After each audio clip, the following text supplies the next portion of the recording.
Here's how to assemble this cat water fountain right here. Pet water fountain, you can use it for other pets also. So what you're gonna wanna do is take the lid off and flip it upside down. You're not gonna really do anything with this part.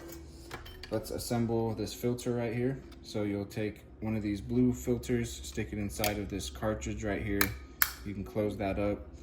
This line up with this piece right here.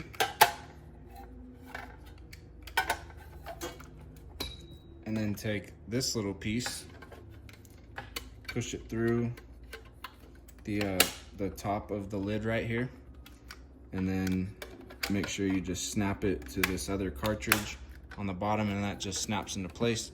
So now your lid is complete on the underside. Now you can place it back down inside. It has this little cutout right here, so that's where you can run the cable so that the lid sits nice and flush all the way around. And then really the last thing that you need to do is just take the spout right here and install it into this little slot. And that's really all there is to it. From here, you just add some water and plug it in and you're good to go. So super easy assembly. Hope that video was helpful for you.